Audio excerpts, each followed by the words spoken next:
Okay, we have an echo from somewhere, I think. Maybe not.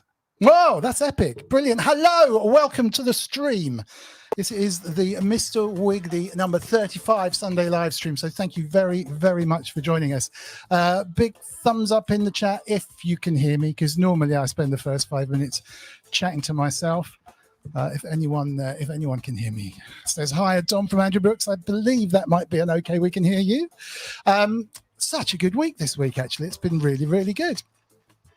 Evening to everyone in the chat. There's already a whole bunch of you. I do hope you've all popped over from the Jamie stream. Thank you very much for ending that stream on time, Jamie. And everything was good on it. It looked great, apart from my tragic pop-up on the stream to say hello. Don't forget about me at the end when my alarm went off on my phone and killed my microphone midway through. But anyway, I think you got the basic idea.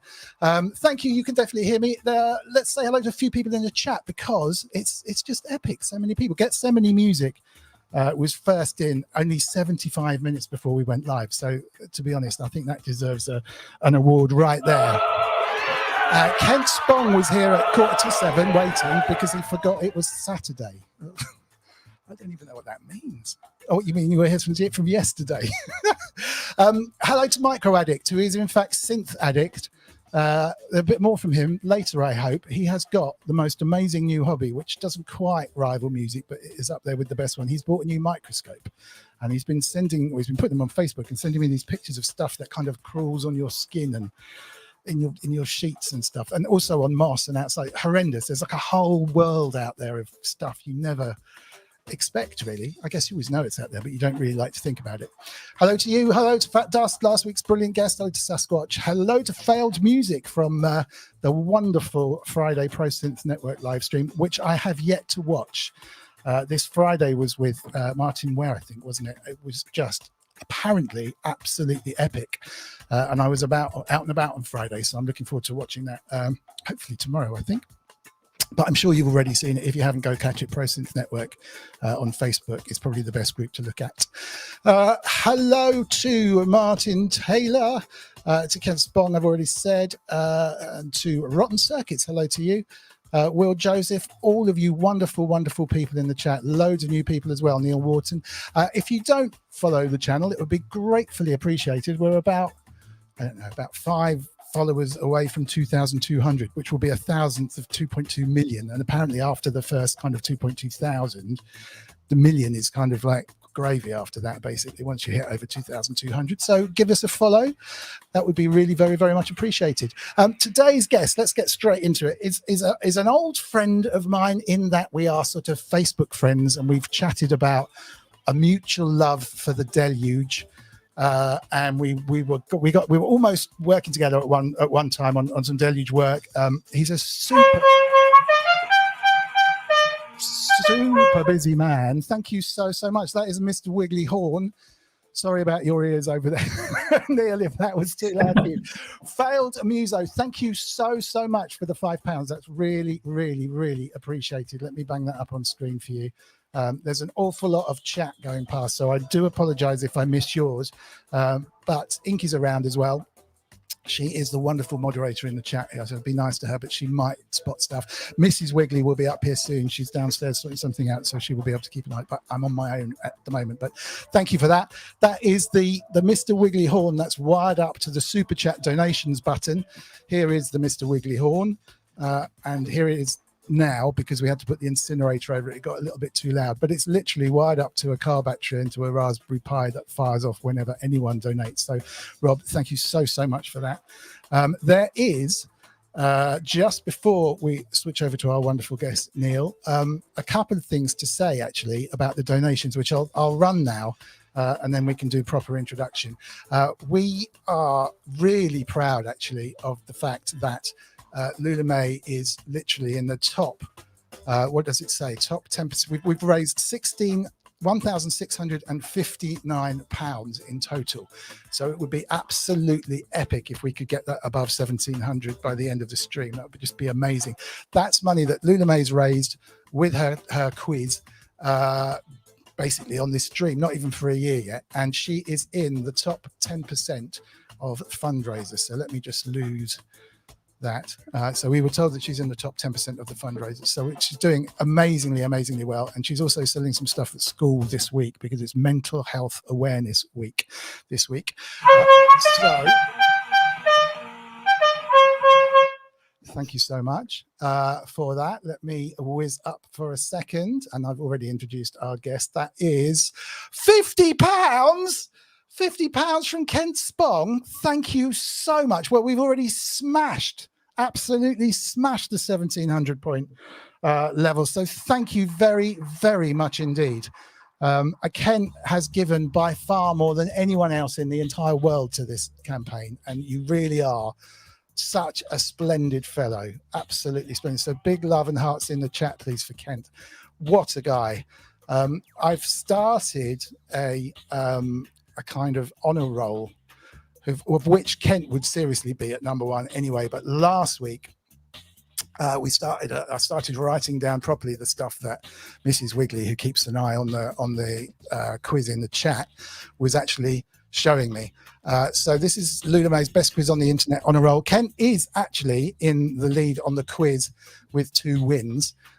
Ty would normally be up there as well, but if you're interested in doing the quiz later, these are literally the winners so far. We've wiped the slate. We're starting again as of last week, and Kent himself is actually #1. So not only is he the #1 donator, he's currently #1 in the honor roll, and he's got his very own jingle. Kent Spong, can you tell me what's wrong?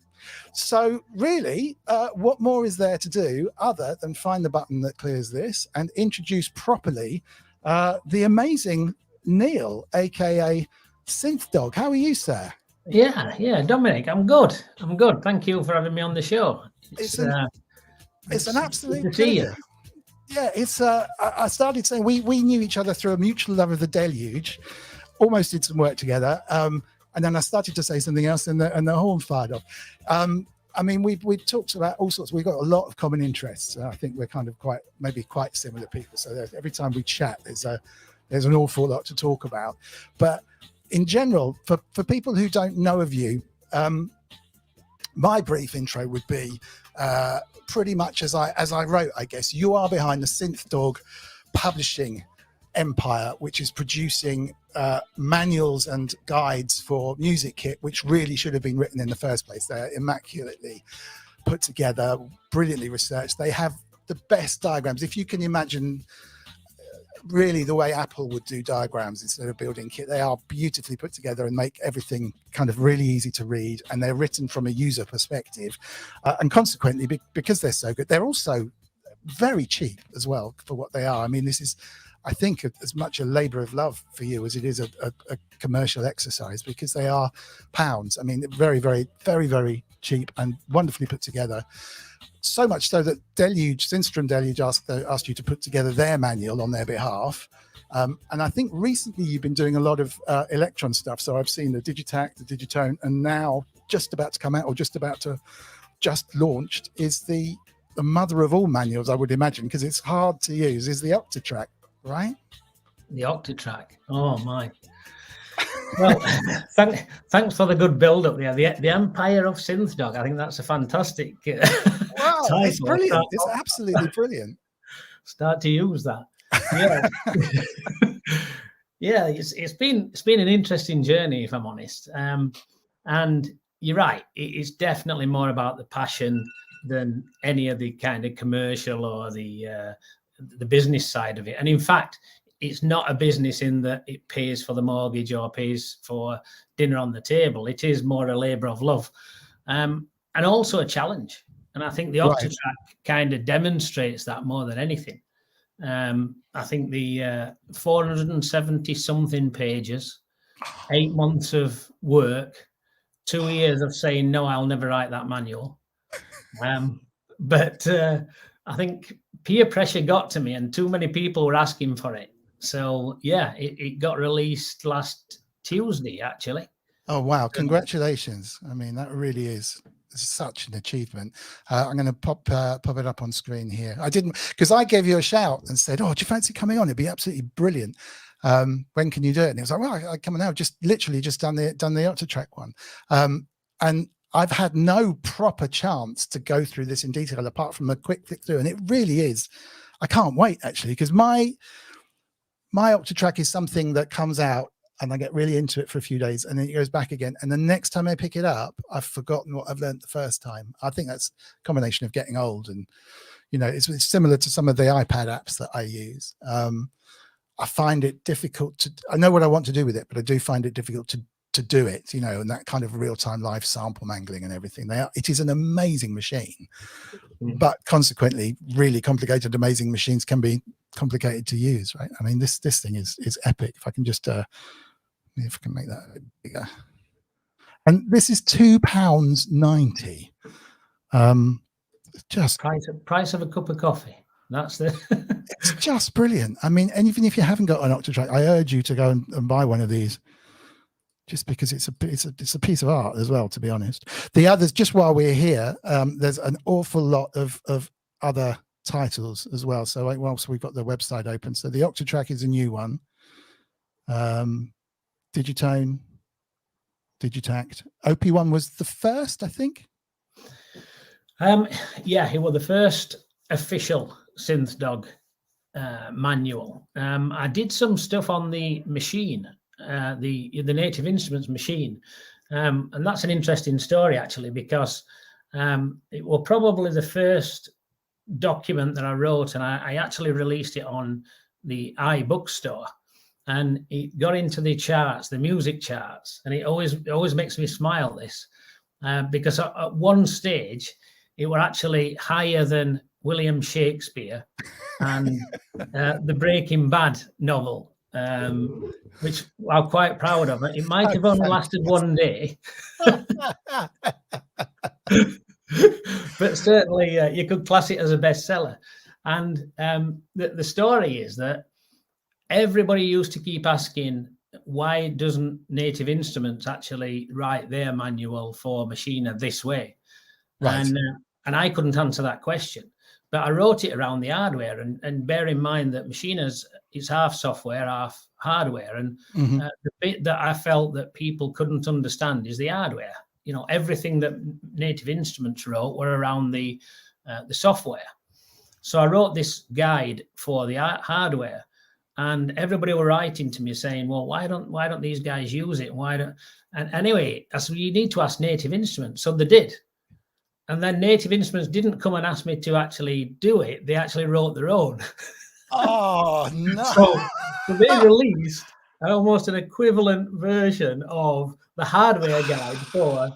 But I'm quite proud of that, because I think if manufacturers can be influenced or can, it raises their game, then I feel I've achieved something. So of course.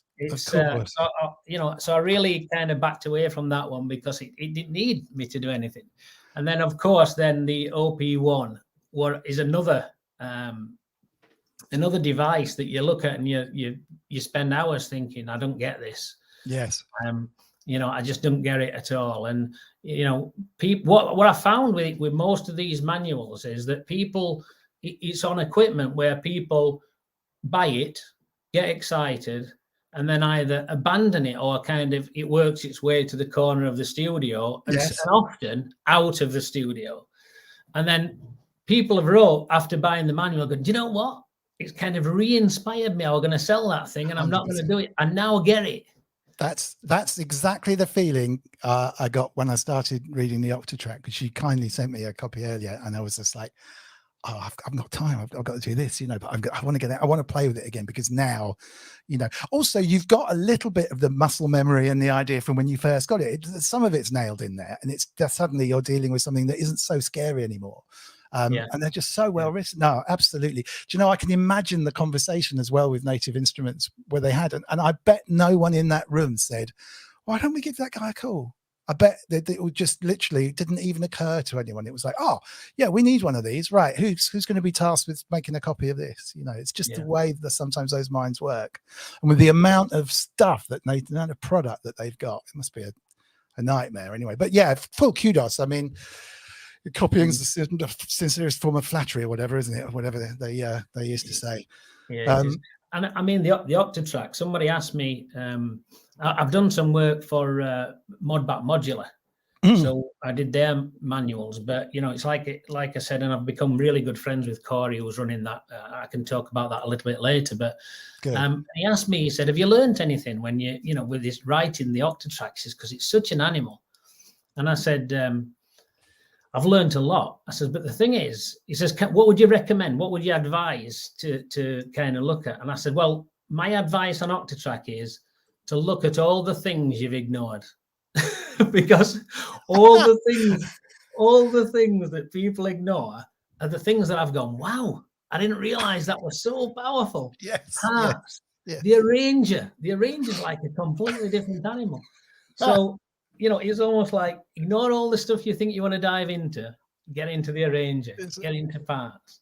Brilliant. You know, some of the MIDI implementations are just kind of crazy on that thing. Yeah. Absolutely. It's absolutely phenomenal. A lot of people saying you should charge more. I mean, it's utterly wonderful what you've done. You're selling PDF versions of what you have, I guess. The Deluge guys made a nice paper version, didn't they? Proper nice book version, I think. Yeah. I've got it here actually. This is quite proud. I must say, they're all ebooks really, but when you've got a printed version. That's beautiful. And, you know, it goes into hard copy or, you know, paperback or whatever you want to call it. Really? And then they come and say, can we use this on the T-shirts and can we?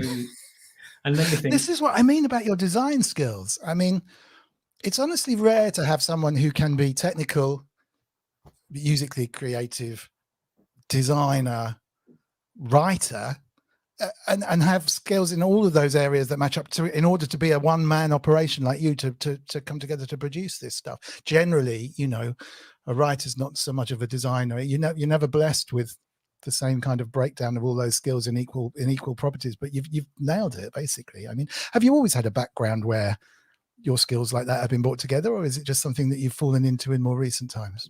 Well, I do have a technical background. So I work for a large engineering and technology company.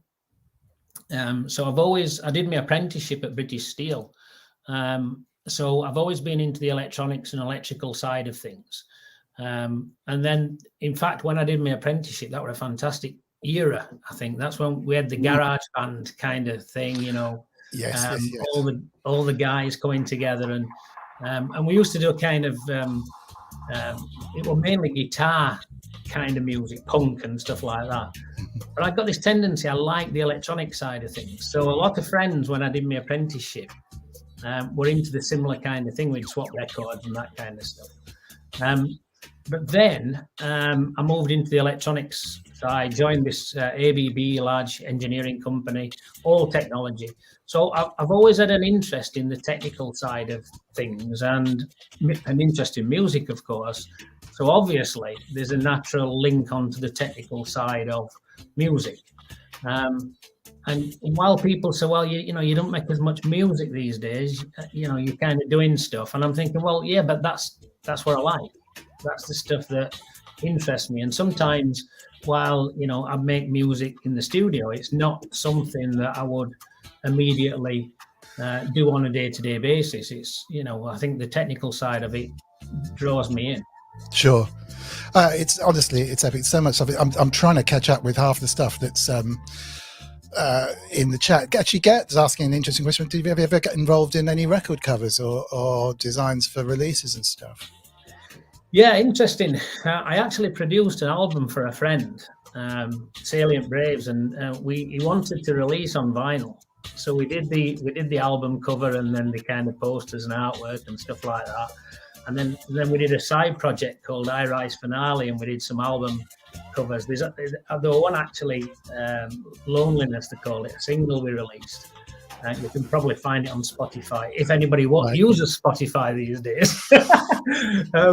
You can find it on Spotify, but it's an interesting question because I got as much pleasure from doing the album covers as I did. Right. Well, there you go. You see, yeah. I mean, that's exactly it. The creative spirit is so strong. I'm a terrible designer, but I love things like those kind of software as a service sites like Canva, where you can drag stuff. I don't know if you've come across it. It's like Photoshop in a browser, and they've got loads of things you can drag on and move around, and you can make stuff look pretty good without having, you know, very in a very kind of banal, boring kind of way. But it's better than if I just had a pen and a paper. But there's some, particularly with technical drawings and some of the things that you've produced in those manuals, there's an ability to get across really complicated stuff step by step that you're exactly right. You can imagine somebody, you know, somewhere in way up in Native Instruments or whoever looking at this and go, why don't we have one of these? And then everyone's scurrying around, which is exactly what happened, trying to fix it up for them. But to have that out of a one-man publishing empire really means, I guess you can sort of afford to sell them for £2.19. And really, you should be selling them for £29 or something. Do you know what I mean? We should at least two coffees, surely. I mean, it's a fabulous service you're providing.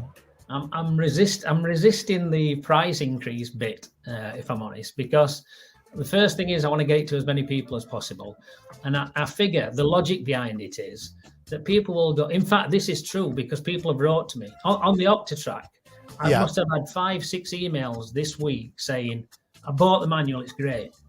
I haven't got an Octatrack, but I've still bought it. Well, that's what I say. I mean, for £2, like you'd want to buy an Octatrack off the back of it. I mean, it's phenomenal, absolutely phenomenal. Right, hold on just 1 second. We'll take some more comments from the chat and stuff in a second. We've got a lovely Lula May. Let's take these. Has arrived to do the best quiz on the internet. Let me just see if.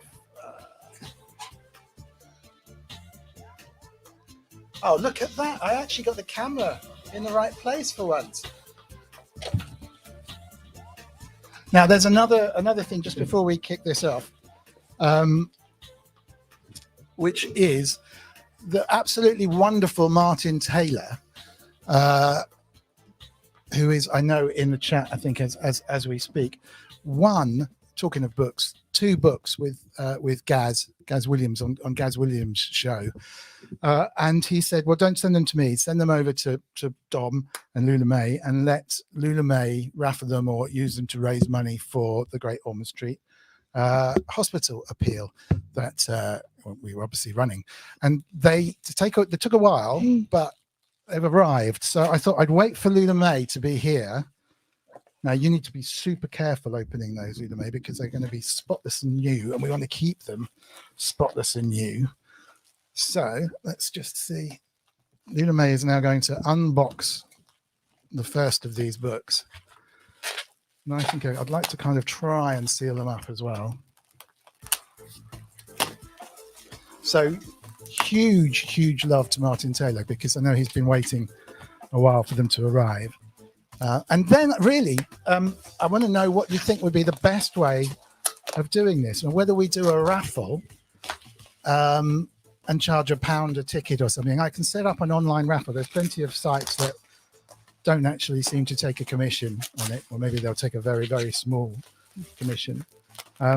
These books, they're absolutely beautiful, these books, and you will recognize them in a second because the beautiful people at ProSynth Network had them. Don't pop them. We haven't got time for you to pop all the pops. We'll be here all day. Crazy child. Brilliant. Okay, Rotten Circuits has just bought the Digitone manual. Awesome. Thank So you. that's paid for the coffee you probably had before you came on here, which is great. Really carefully, sweetheart, because they've got to be in pristine condition. Got any scissors over there, Mrs. Wiggly? Mrs. Wiggly's in the house. Hang on. Okay, gently. Hold on, I'll give you a hand for this one. You said not to use your teeth. Yeah, I did, but I'd rather lose my teeth than yours. Mummy will bring in a thing in a minute. Hold on. Sorry about this. Talk amongst yourselves. Right, can you slide it out that side? Okay, we won't open the other one. Pop till we drop. That's correct, Sentient. Right, show the amazing people really careful. 'Cause we can't, no, just do it down this side. It is, if we hold it up just a moment, it is a Synth Gems 1. We'll come back to that in a second. And the other amazing title, which is Push Turn Move. Which are absolutely amazing books. I'm not sure if you've seen them, Neil, but they're kind of. I have seen them. I think they're amazing. I think they're fantastic books. They're kind of good books and coffee table books at the same time. Thank you, Andrew Brooks. You are an epic person. Thank you so much for the £5. That's really appreciated. So I think these books retail for £56 UK pounds in the UK. Plus you've got to ship them over here, and they are. Lula May will have it out in a second. I promise. There you go. They are absolutely beautiful. So there's £100 of books here. So if we can raise £200 or £300 or something, we could do raffle tickets for £2. Do you think it would be good to raffle them so the winner gets both of them?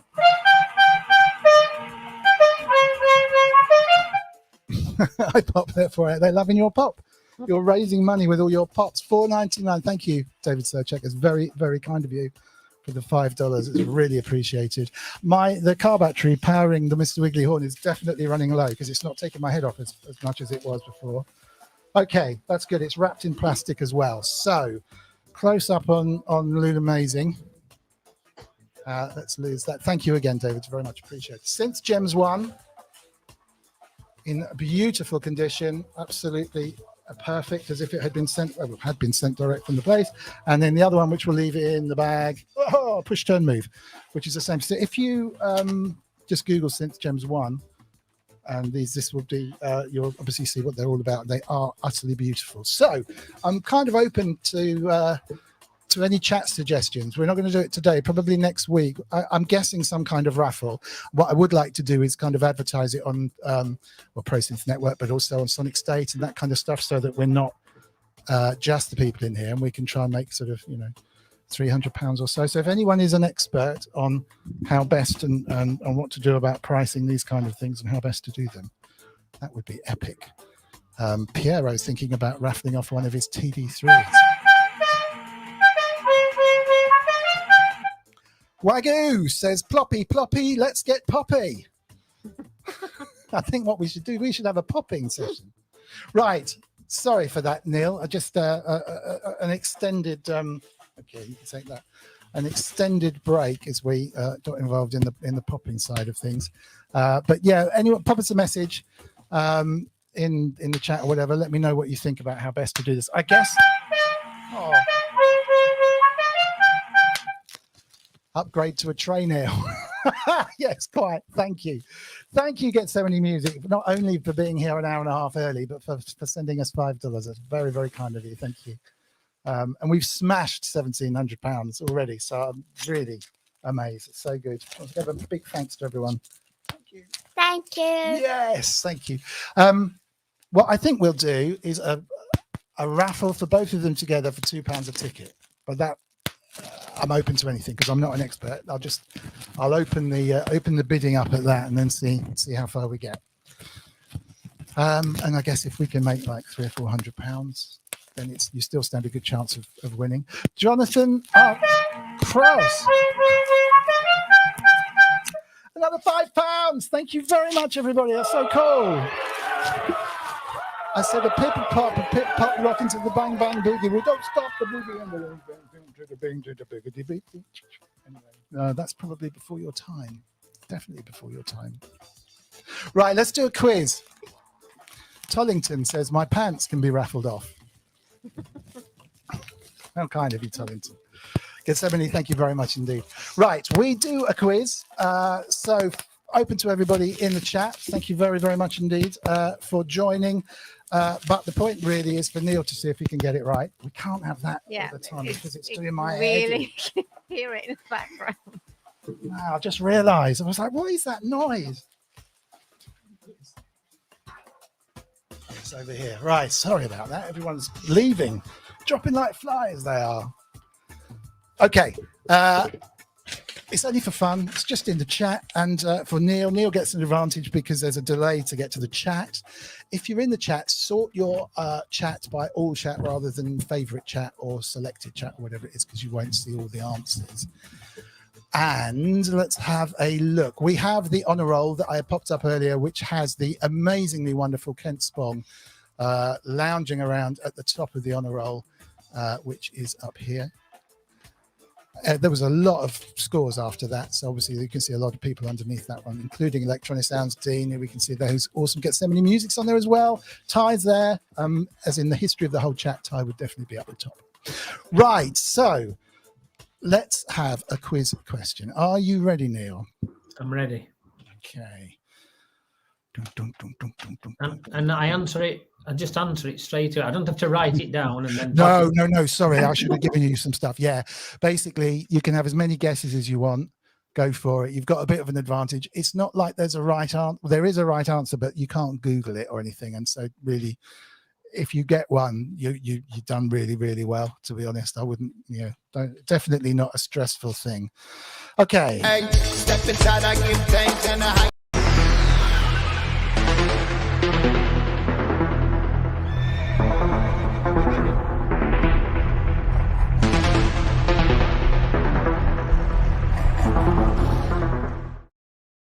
Question 1. What did I do for the first time yesterday? Wrap 2 books up. Very good. Very good. Well, not the right answer. Best answer. Definitely the best answer. Hang on. Sentient. Sentient's got it. Yay!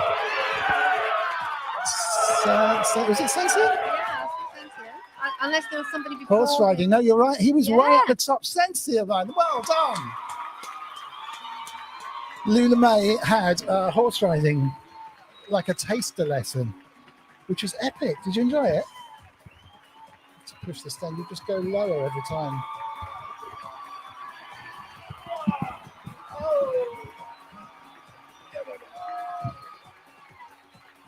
Let's get this old camera working again. Talk amongst yourselves. There we go. Not even better like that, is it? Okay, question 2. Well done. Nearly. You're close there, Neil. But there's 5 questions, so let's try. Let's try for question number 2.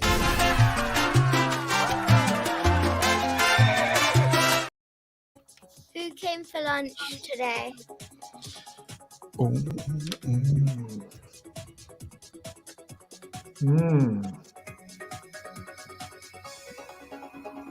It wouldn't be Father Christmas unless he's late. True.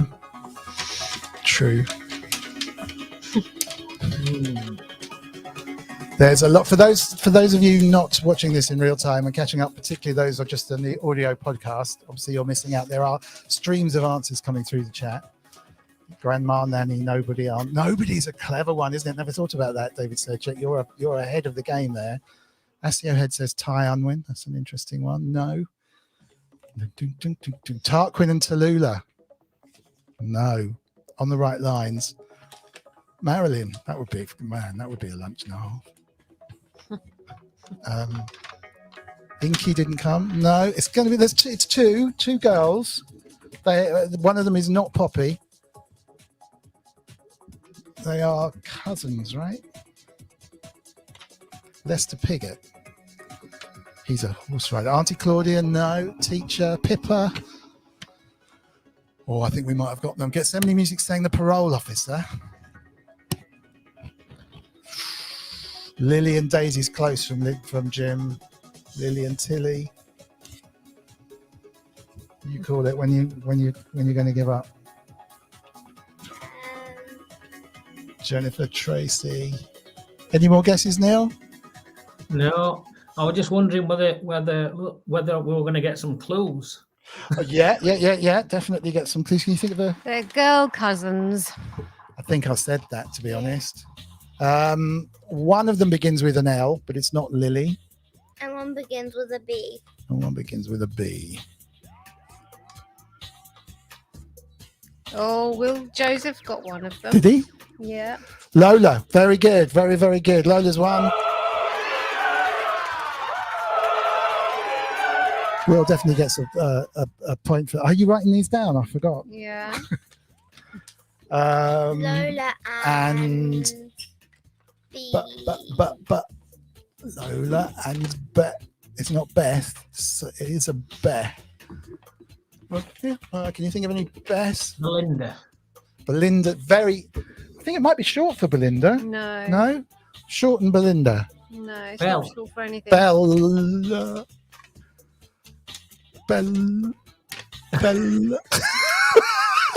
Lola and Bella, Wagyu.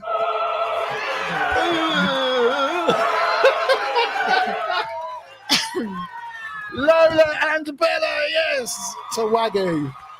I think Neil should have a point for that. For Belinda. At least half a point. At least Half a point. He should, because he's the guest. Guests have to have points. Excellent, excellent, excellent. Right, let me get rid of this comment. Betty, no, we're over that one now. Okay, so let's get another question going.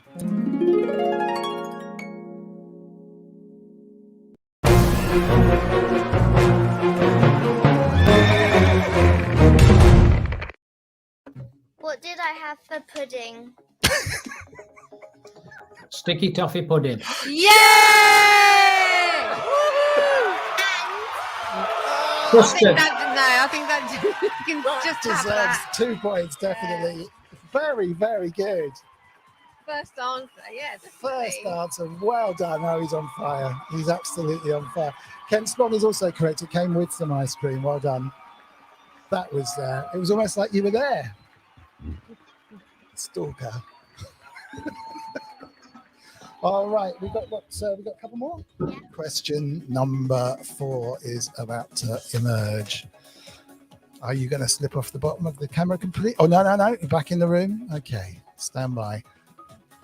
The answer was sticky toffee pudding, David Sergic, just in case you missed it. Here we go.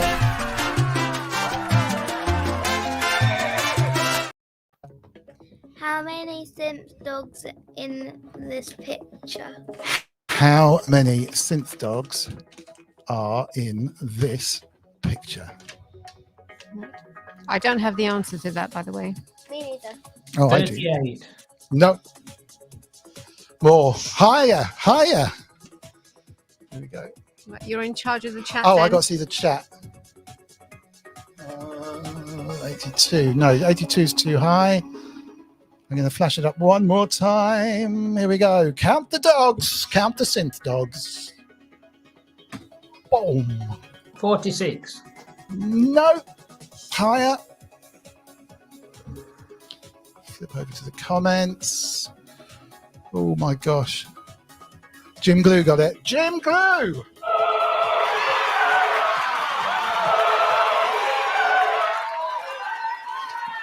Didn't you get one just before? And oh, I'm sorry. Sasquatch got in before you on here as well. Hang on, let me just check that you won't. Man, they're coming down so fast. I think Sasquatch got in first and Jim Glue probably pressed it roughly the same time, Mrs. Wiggly. So is that one each or? Yeah, I think so, to be fair, seeing as I called it as a... Are you going to come and say hello, Mrs. Wiggly, today? Are you going to put me in? There you are. There she is. Hello! Hello. Hello, everyone. wonder. Hello, chat. Well played, Sasquatch, and well played, Jim Glue. And I think there's probably one more, right? A few, more. I think. Yeah. There's One proper one. Oh, okay. Okay. Well, this is kind of a random one that I threw in. So, all right, let's go.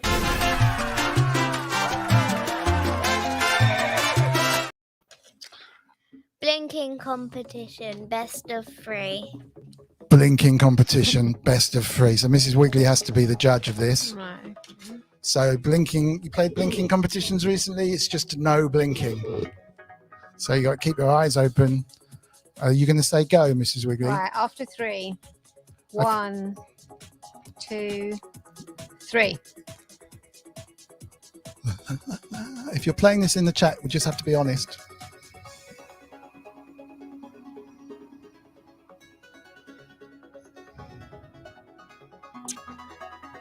Synthstrom, can you tell me what's Neil's wrong? out. Oh, I didn't tell her. Oh, Lula May's one. Lula May. It was best of 3. Oh, First to 2. right. All Okay. right, count it in again. 3. 1, 2, 3. Wagyu says he's still not blinked after the first one. This is good TV. You're Oh, out, Mr. no. Wiggly. Oh, did you blink, Lula May? Yeah, Lula May's out. Neil's got it. Whoa. Okay, well, I can probably guarantee I'm not going to win. So it's based. Let's do it between you two. Right. I'll so step you out and so as Neil. I'm the loser. All right. You're going to count it in, Mrs. Right. Wiggly. 1, 2, 3.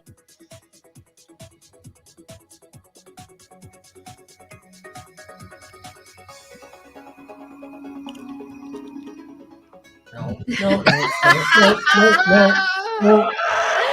Really? Woohoo! Well played. Well played. Well played. Well played. Cool. I reckon you go for hours on that when nobody's watching you. It's a good way. It's especially good in when you've got the camera. It's like, I just can't do it. It's really weird. Really, really weird. Are we going to do Lula May's tooth?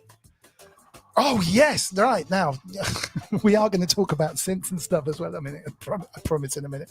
Lula May's going to be heading off to bed pretty soon, but an update on Lula May's tooth. Okay, this time last week, Lula May's tooth was about to come out. Make it less blurry. Okay, hang on. And this Hang on. week it's still in. Still blurry. Okay, wait a minute. It's coming. It's Yeah. coming. It's coming. Look. Oh, Oh. How can that tooth still be attached?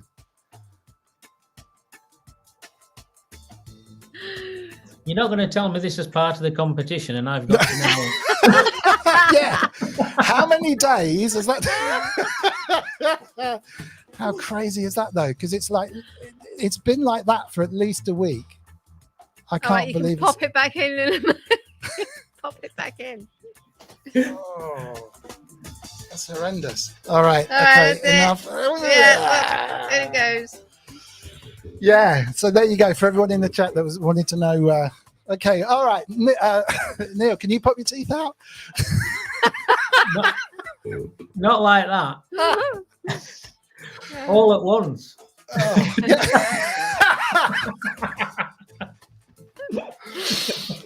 Okay, what we should do is play a tiny little bit of Ray Malone's video that's going to be popping up in a second whilst we... Oh, you've got the other last couple of questions. Okay, so this will take us through till about 8ish, and then it's all about Neil, okay? So where did you get to down there? What's next? How? Is it a big question or a No, normal it's a question? normal. Okay.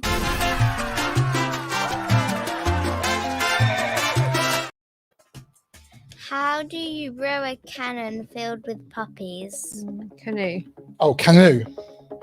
How do you How do you row a canoe row? Filled with puppies. filled with puppies? Very carefully.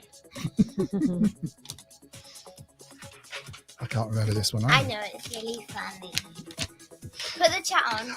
Oh.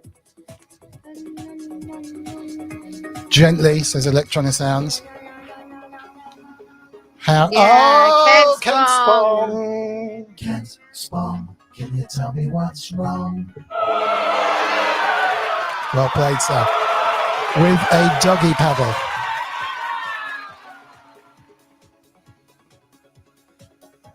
What's that noise? Stop wowing. Well done, Ken. So you get an extra point as well. Now, Lula May, I don't think I wrote down Lula May's big question. Do you have a big question that you might want to ask Neil about anything at all? Considering he's a really good writer, he's a really good artist, really works ever so hard, he's a good musician. Anything at all you want to know? How do you draw animals? How do you draw animals? Okay, well, we should have introed you. How about you make it a big question? You ready?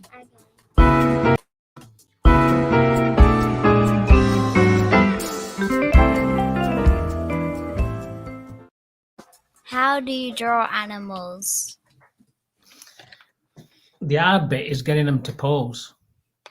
Actually, that's a very good point. You know, we've got 2 cats and a dog, and the dog's a pug called Taco, and one of the cats is called Belle. So to try to get those to pose is probably an impossible task. So whatever you draw, when it's an animal, nobody can argue whether it looks like them or not, because it's moving.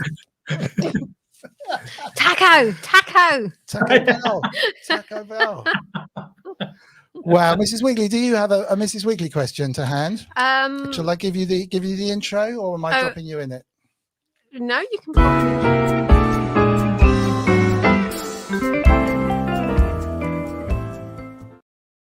I vaguely remember, I think Dominic mentioning the fact that you've travelled the world. Is that right? I have. Yeah, Yes. you have.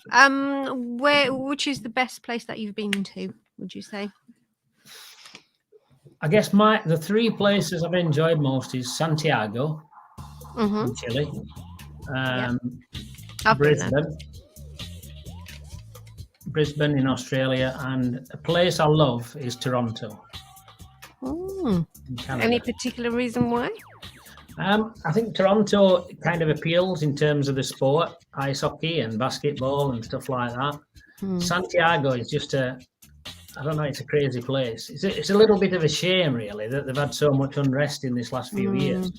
But I went a long time ago, probably about 15, 16 years ago. I had friends that lived in Santiago de Chile, and it is an amazing place. I loved it. It is. I mean, there's you can travel. It can be red hot t-shirts. You can travel for half an hour when you're in the snow. Vineyards. Yeah, fantastic. Mountains. It's just all within reach, isn't it? Yeah, it's a great place. Yeah, it's a great place. I think that one of the things that I enjoy regarding traveling is meeting the people. And some of the people in Chile, fantastic people, salt of the earth people, and a real kind of hard-working culture. Yeah. So I really like that place. So definitely in the top 5, certainly in my list. Cool. Okay, cool. Wow, you should do this more often, Mrs. Wiggly. I could just chill out. You could talk about traveling the world. Everyone would be calm.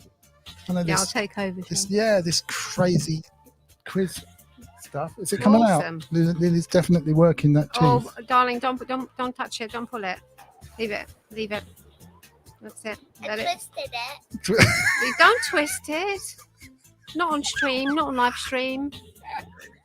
Lula May, I'll tell you a story and mix the travel with the story. I went to China just before Christmas, not this time, but before the COVID outbreak, and I actually broke a tooth in a restaurant in China. Oh my goodness! And you can imagine then you've got like a broken tooth and you're traveling back the next day. So I'm glad to be traveling back the next day. I don't know what I've done. If I'd have still been there for a few days with the broken tooth. Oh my goodness. Gosh, I suppose the tooth fairy didn't come then. Well, if it did, I probably didn't understand how much it left. You broke your tooth in Greece, didn't you, Mrs. Wiggly? And that man took you away on his motorbike. Funnily enough, I broke it eating muesli. God knows why. Big man came on his motorbike and just drove off with you. Just drove me off, and we went and met this kind of really dodgy dentist in the back street somewhere in one of the Greek islands. And his remedy, instead of giving me ibuprofen, is to drink Coke. So I had to literally gurgle, Coke, and that sorted it out. Apparently, I did see the dentist when I got back home though. Yeah, but I wasn't really sure about his remedy. Yeah, Jump on any old bloke's back of any old bloke's moped. That was that. Right. Interesting adventure. Brilliant. Thank you so much for that. We were sent a video from Ray Malone, who is amazing. He's been a guest on the show, and he has the most beautiful dogs. Let me see if we can find a picture of Ray Malone's puppies. Definitely not that one. There's definitely one of Ray's here somewhere. Just hold on, because they're massive dogs. Here you go. This is Pixie, Ray Malone's dog. Look, and that really is the size of his head. And it just, I haven't got it on here. I'll try and get it for you. I'll try. Even if not, I promise to show it next week. I forgot to put it on with your friends coming. I forgot to put it on the computer. Luna May's edited a really cool video, which we'll show next week if I can't get it on. But Ray is part of Modular World, and Modular World will be on after this stream with an amazing kind of show with 30 people playing modular stuff. I'll link to it in the chat, but he's given us a preview of one of his videos. So what I thought we'd do is just run that up, assuming it'll play just while Luna May heads off to bed and Mrs. Wiggly kind of gets everything going. And then I'll come back and we can have a good old chat with Neil. You can ask him your questions. You can join the stream and stuff as well. So let me just see, because I've never tried this before, whether I can just load a video file and see what happens. And the music stopped just in time. Okay, so this is Ray Malone.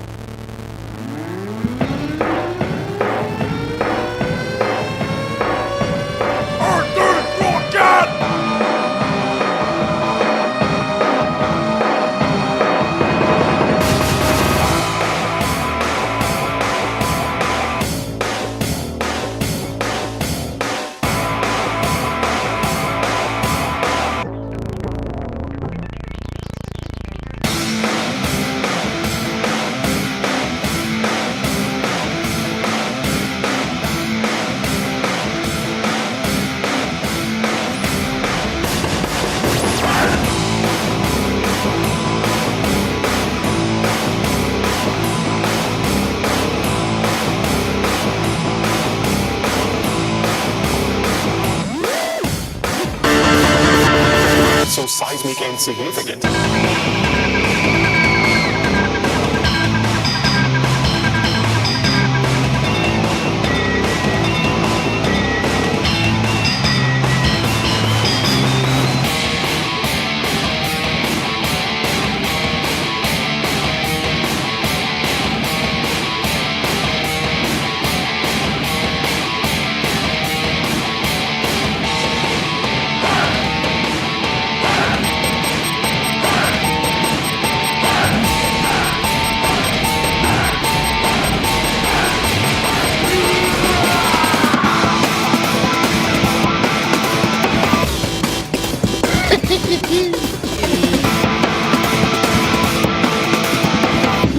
Excellent. So I'm not going to play it all because Ray Malone is on straight after this, and it's Modular World. They're going live in about an hour. And in a second, when I can work out how to do it, I'll paste a link. It's the Montreal.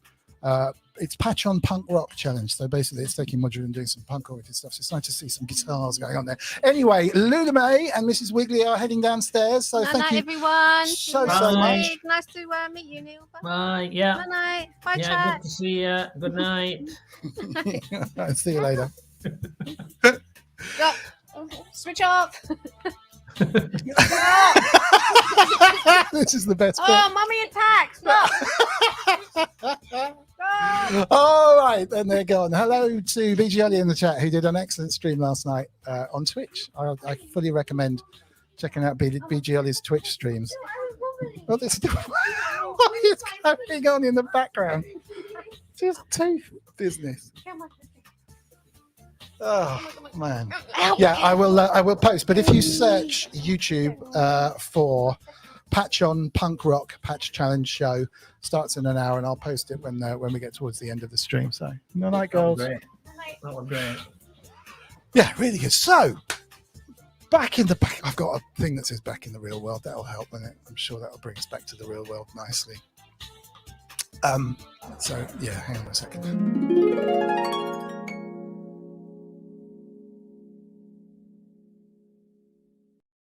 And breathe. Thank you for doing that. Let's talk about back to you and music and stuff. Maybe that whole background where you kicked off. You talked about being in bands in the early days. Where was your? Yeah, it's in fact interesting that you've just shown that that video, because I always seem to personally be into this kind of punk, guitar band stuff, but with this edge towards electronic synthesizer stuff.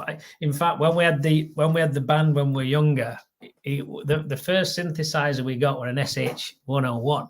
Oh yeah, me too. Nobody knew how to use it. In fact, it probably took about 30 years before I realized, how funny it was that we got this kind of punk band and an SH-101, and we couldn't figure out why it only made a noise on one key, and we couldn't figure out what these controls did. So we had three things really. We had an SH-101.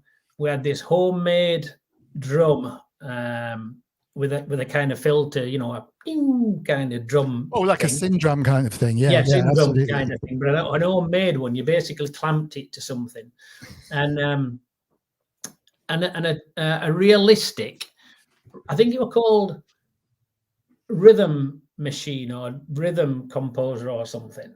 Mm-hmm. And it used to, I was telling somebody this story a few days ago.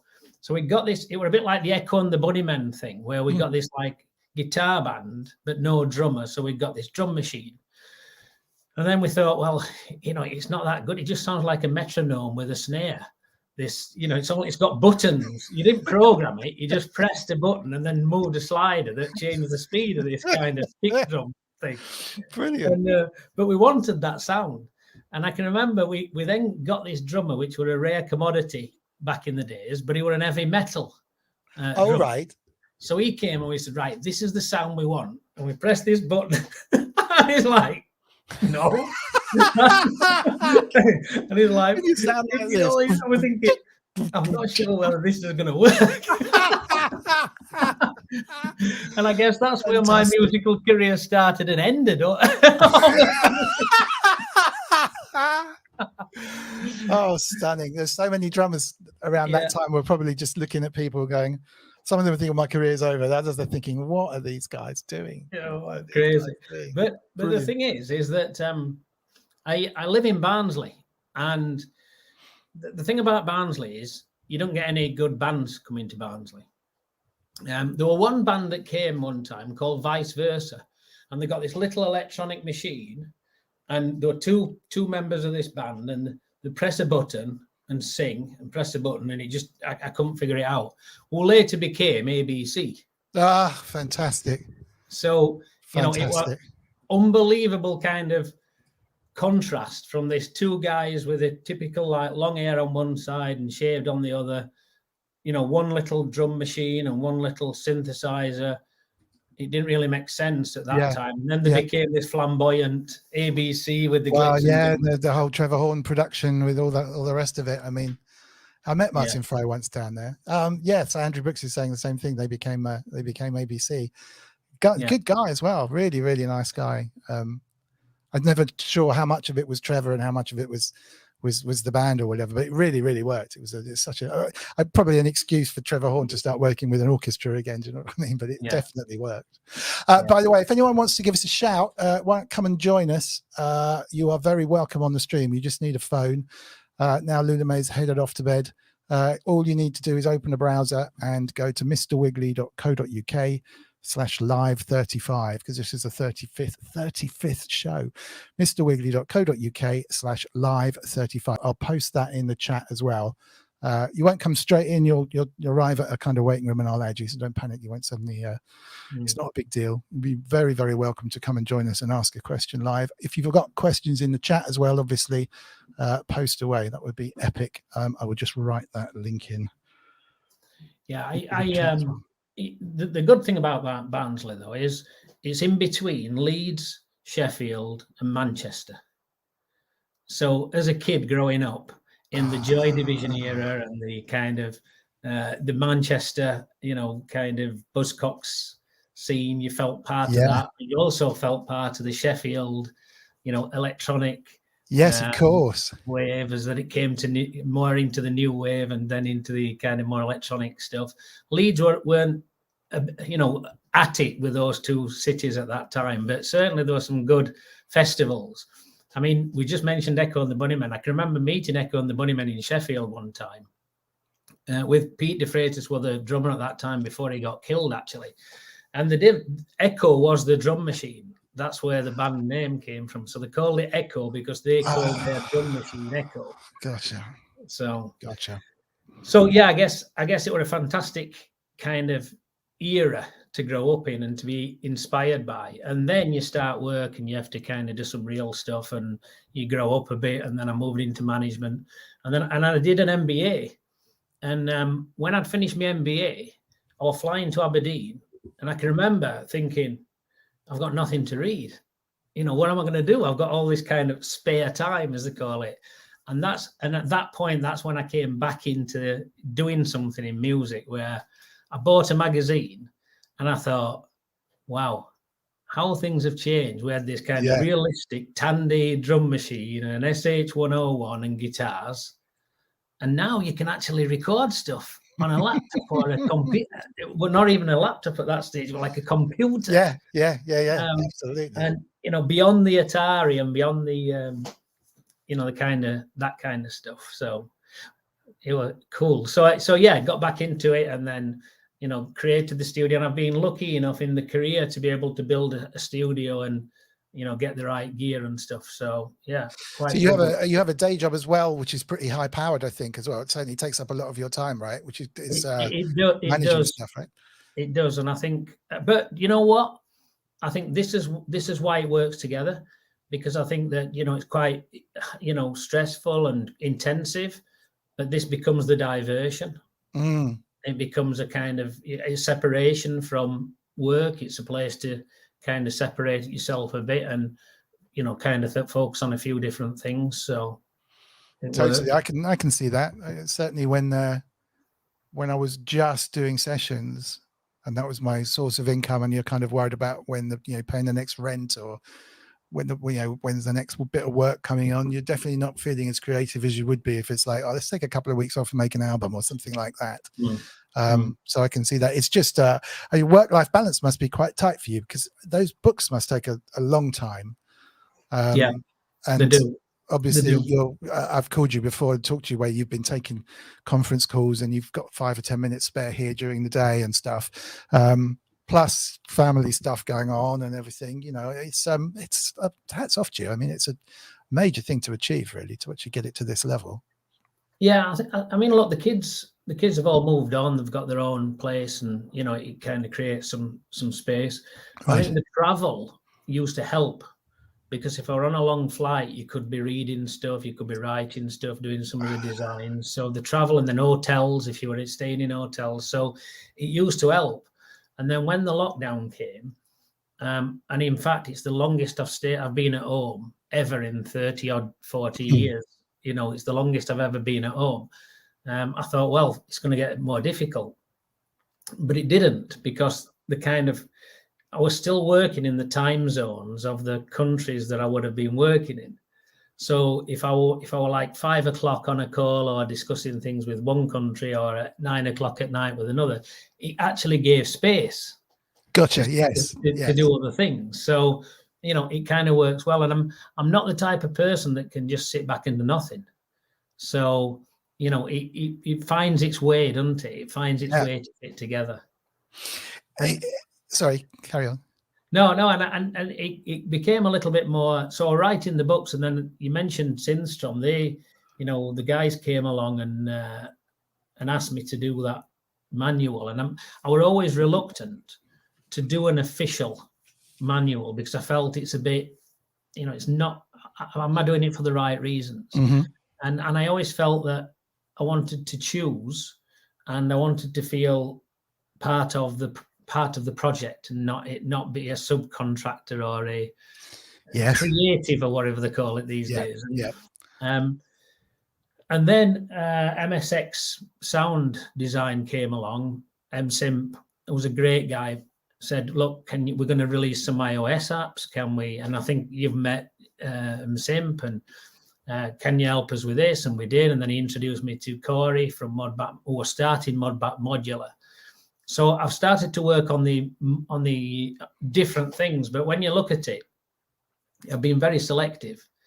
So I've done the Deluge thing, I've done iOS thing, I've done the modular thing, but, you know, I wouldn't pretend that I wanted to kind of just kind of go freelance for, for the Yes, whole exactly. thing. Yes, takes the fun out of it to a certain degree. It, doesn't it as would, well, so- it would, it would. I mean, I've got this here. I mean, I've just spotted it. I've actually forgot I got it. So this is one of the Modbat modular modules, so but cool. this is the limited edition that I designed, which is, I don't know, it's the Game Over. Let me just edition. zoom into you. Design the module as well. Wow. Right, I designed the cover. I designed the front plate. So this is Corey's design of the Performer. So we did a special Nice. edition for That the is first year stunning. anniversary. So we did Stunning. a special Atari inspired Game Over edition because it's got like arcade buttons. Yeah, on it. yeah, absolutely. That's Yeah. stunning. What a lovely idea. How's that all going as well? I think I have to say I've been really inspired by how Modbap have developed their kind of or his vision. So Corey is working with a really tight community of people, and he's got a really clear vision on what he wants to do with Modbap modular and how to develop the. And he's got a really inspiring story on how he's got there as well. And we released the Performer, and then he's released Osiris, which is a wavetable modular synth. And S who used to work for Electron and designed the Digitone, he worked as part of that. So essentially there were S, Corey, I were working on it, and then one of the designers. And I have to say, it's been quite an inspiring journey to see how he's got this organization off the ground and developed it and brought the community together, and his supply chain and how things are designed, and getting some of this stuff in alpha stage. And you think, well, this is not like it's not the same thing as a desktop synth where you think the software and it's ready done. It's like, oh, crazy. No, completely. I mean, it's that stuff is so hard, but it looks brilliant, and I think that's part of it. And Ben Breslin was just saying the Modbat wavetable yesterday sounds amazing, sounds great. It's just like, it's great. It's really good to see the smaller, really kind of dynamic people being able to succeed in stuff like that. And you're right. I spoke to him briefly. It's like he's a very dynamic, kind of uplifting and interesting person. He's very inspirational, I guess, and I think he probably gets the best out of people that he's working with, and to the better of everything that he's doing, which is great. There's a load of people buying your books, which is great. Stephen, fantastic, thank you. Getting you for many, they seem wonderful. This seems to be a question from Wagyu. Would you both rather have huge antlers, or have your hands replaced by crab claws, or have your legs replaced with slug juice? Wagyu, there's something wrong with you, man. I would go for the antlers, clearly. I would need hands, and definitely, but I think you may be on the slug juice, to be honest, Wagyu, but we shall see. And everyone's going for the antlers, so doorways are a problem. I think it's a no-brainer, that one. Incidentally, talking of vaguely random and obscure questions, who would win a battle between a badger and a baboon? This is an ongoing question. Ty Unwin is absolute. Well, I won't tell you what he's adamant about, but badger or baboon? I would say baboon. Yeah, that's what Ty said. But I have a sneaking suspicion that the badger might do it, because they have paws like shovels, But Ty was absolutely adamant that the baboon would win. But anyway, it's just always important to know. I agree with him, definitely. He'll be so pleased. Andrew Brooks, everyone's saying badger now. Okay, so I think it's probably the Octa. I was going to say, what is the most challenging book to write? I'm guessing it's the Octatrack. Is that true, the most challenging one? And if that's true, what was the one before that's been the most challenging for you to do? I think definitely the Octatrack were the kind of toughest in terms of concentration, and because the way I like to do it is exactly as you said earlier. it's from a user perspective. Mhm. So if I'm not using it and following each work through, and it can be kind of tedious sometimes when you think, but does it do this? And does it do I get to where I get to by doing this? And then Right. So it could be quite, so it were hard work doing the Octatrack one. I think the Synthstrom Deluge one were the most challenging. And I think that was for a number of reasons. So the first one is, when we had the conversation, I said, look, it's not a commission. I can't do this based on, you've got to do this, and here's the deadline, and here's the specification, and here's this. I said, look, if you want me to do it, you must be interested in what Synthdawg does. And they said, yeah. So you've got artistic license. You do what you want. And Ian said, no deadlines. What? Famous passwords. But of course, there always is deadlines, and I think that because they wanted to get their the next release out and really kind of step up a bit, it did kind of put a lot of pressure on.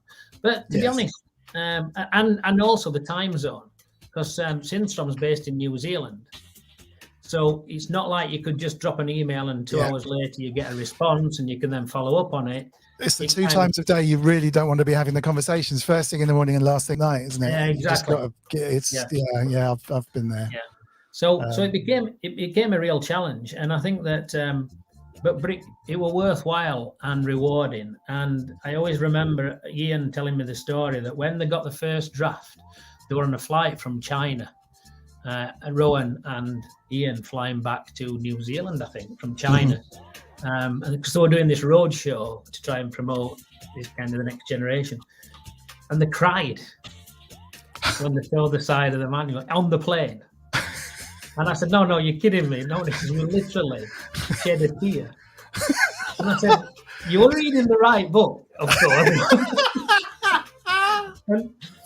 and apparently, they hadn't realised that they'd taken the product to such a level until they'd kind of exchanged their kind of 40-page manual that they wrote originally for the 360-page manual, and then thought, wow. I mean, it's an incredible thing, but to be fair, they had a Google document that they kind of added to every time they did a release, right? And it was haphazard, to say the least, to be honest. It's an amazing thing, honestly, and you've turned it into something that's completely understandable. But I agree, it's would it be harder to do than the Octatrack?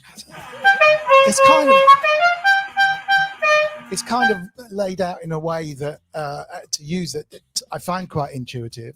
Thank you, Microaddict. Thank you so much. Great show so far. The video's finally ready on a Microaddict channel. I can't post links, but I'll try a variant in the chat. Okay, if you post a variant, I will post it for you, because I don't think you can post proper links in the chat. This is Synthdawg under his alter alias Microaddict, with these amazing videos of microscopic creatures, which I will dig out, see if I can actually find and show you, because they are incredible. His new hobby is basically he's bought a new microscope, and they are looking incredible. So give me a second, I'll see if I can, if you post the link, I'll see if I can grab them for him.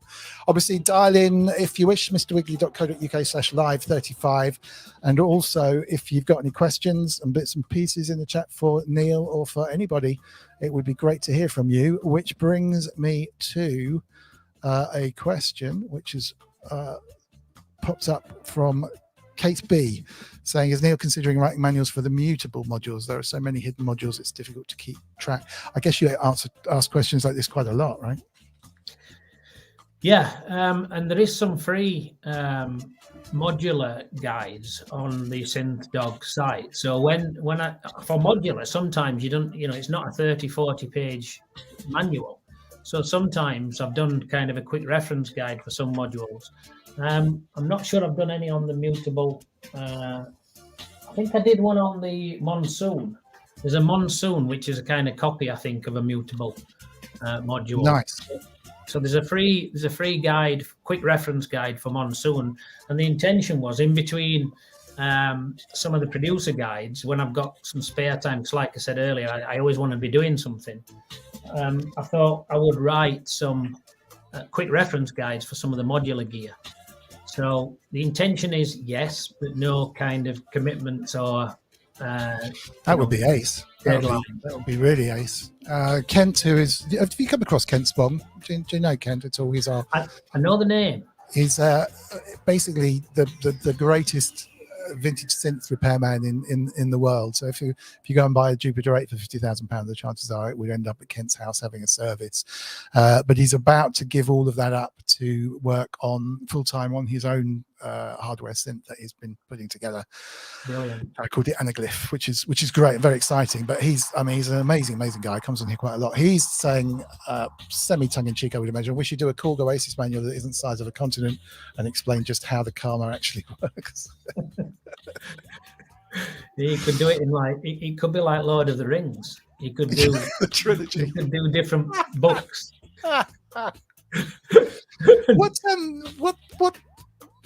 What makes you choose one? It's usually I've got to own it. So, right. I wouldn't, if somebody said, can you just do that, go and buy it tomorrow? And, I really need to be using it. That's the first thing. But I also, when I'm choosing gear these days, I'm also thinking, would I write about that even before I've bought it? So I do start to think about these things. And then the general decision comes from the requests. Gotcha. So, what people want, if it comes together with what I want and what I've got and what I'm using or what I'm going to use, and people are asking for it, usually those things come together and then it gets done. Brilliant. So, in fact, I'm just at that stage now after the Octatrack one of thinking, what's next? I was going to ask.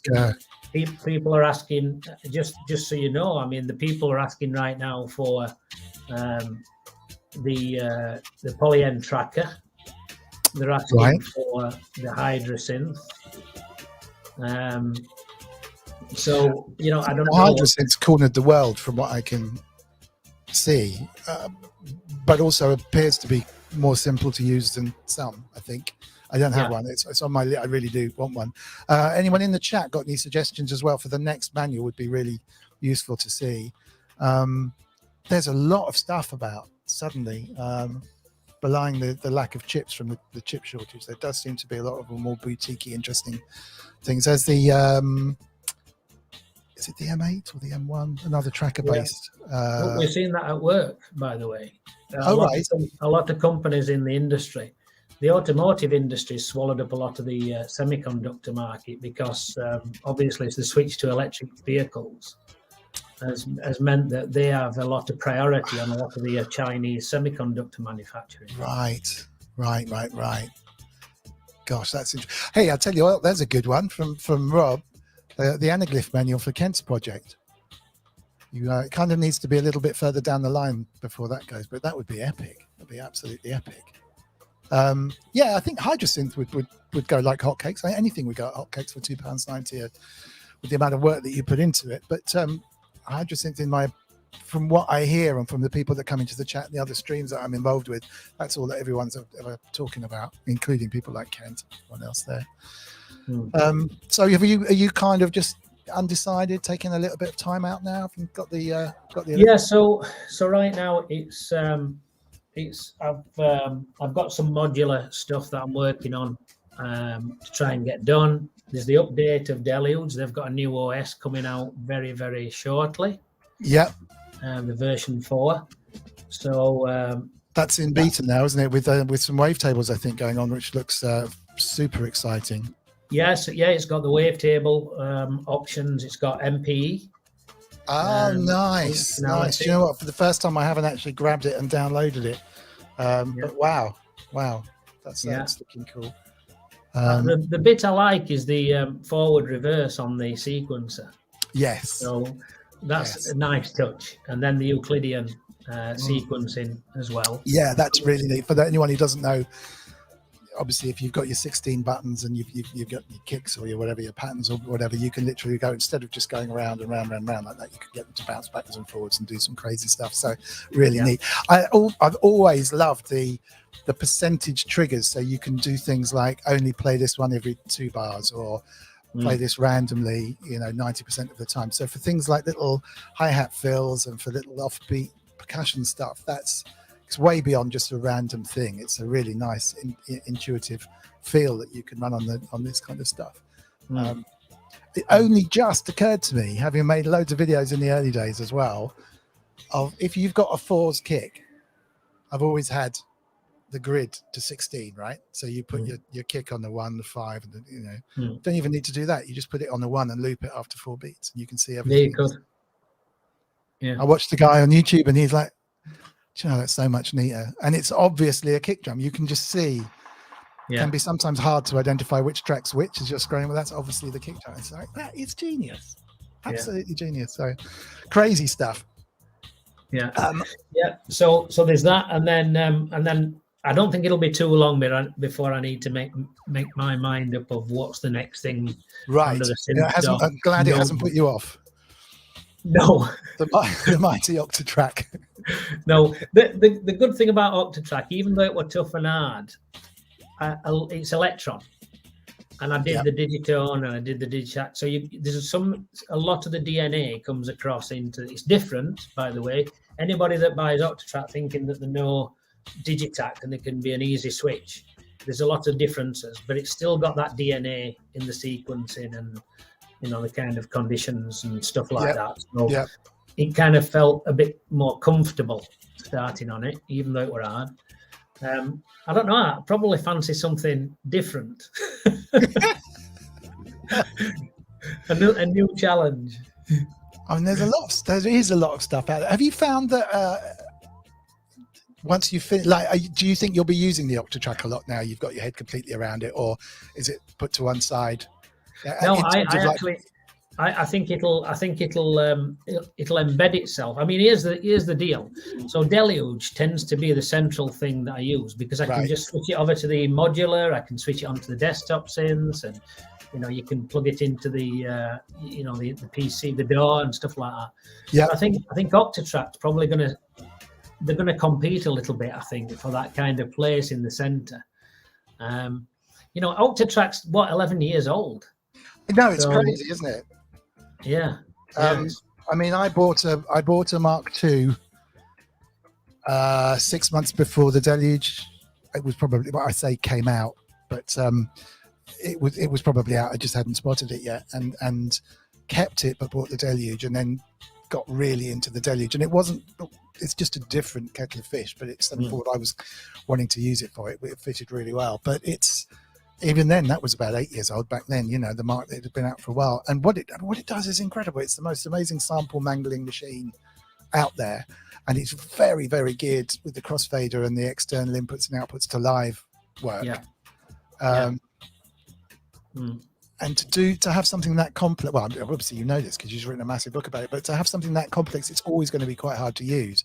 But if you can get your head around it, it's epic. It's absolutely epic. I've always wanted to do a sound comparison, actually, and I still haven't done it between the DAW, the Octatrack, and the Deluge or whatever, because I've always thought that the sonic quality coming out of the Deluge is slightly duller than the others, but that could be completely me. Like if I'm playing back a stereo stem that I've mastered, it sounds a bit different to me, but I've never quantified it, so it could be I've heard a few people say exactly the same. I haven't done any sound tests on it, but I've heard people say the same. I think that, I said it in the book, with Octatrack, I think you've got to treat it exactly as what it is. It's a performance sampler. And I think sometimes people can look at these things and think, oh yeah, that can be my bass and it can be my drums and it can be me. And it can be all those things. But I think you've got to always remember that really it's a performance sampler, and to get the best out of it, you've got to think about it in terms of using the performance features of sampling. Yeah. So how do you go about keeping up with software releases and stuff? So every time you're releasing something new, there's another one to add to the, like Deluge, for example, with the is that a lot of work to bring it up to? I think the Deluge is because it's a physical book. So as soon as you start adding pages, you've got to think about things like, is the spine big enough? Can you print 300 odd pages in this same format? And so there's all sorts of things like that. Oh, yes, of course. And then, but what typically happens is Teenage Engineering normally release updates around about late summer, August time. So I'm Right. almost on guard, ready for some space for that kind of thing.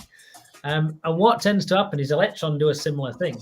July time, they usually release an update, and then it kind of slides a bit, and then they'll release the Digitone update, and then it slides a bit. But Gotcha. what they tend to do is they tend to update 4 or 5 features, and it's fairly easy to write in. The most difficult to keep up with is Zoia, because Right. these guys update it almost every week. There's always a new OS. I mean, I'm on the kind of alpha kind of forum with the developers. They invited me to that, and I still can't keep up. So, Wow, it's hard, isn't it? 100 mile an hour, that one. Yeah. How does that compare to the industry that you're in with your other hat on? Is it a lot more controlled in terms of releases and development and that kind of stuff? I think the quality control, if somebody said what's the difference in the industry for modular and synths and what's the difference in my professional world, it's the quality control. Right. You know, I think there's I think in the kind of music, there's an acceptance that the audience will test the product. Yes. Yes. You know, How do they get away with that? But yeah, absolutely. Yeah. And we'll Yeah. release an update to keep them happy. yeah, and in the kind of professional world, it's far more kind of robust in the quality control. Yes. Yes, of course. There's a vote for the Live and XFM from Sasquatch, which is not something I Yes, really that's use. that's another that I've had a number of requests for as well. Says in general the UX isn't so good, but the sound is brilliant. So I mean that sounds perfect for it. Jim Glue is saying, I'm not sure if you get involved in the printing side of things, but can you recommend anywhere for manuals getting printed and spiral bound, that kind of stuff in the UK? This is. I So say if the the, UK. the first, yeah, if the first question is I should charge more, and the second question is usually a request for kind of what's next. The third question is when are you going to release proper, you know, kind of books? Yeah. And we always had the vision.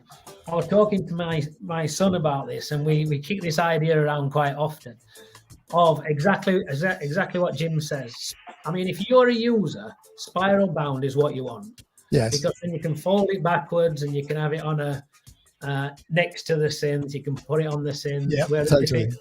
if it's this design, you really kind of Yeah. bending the.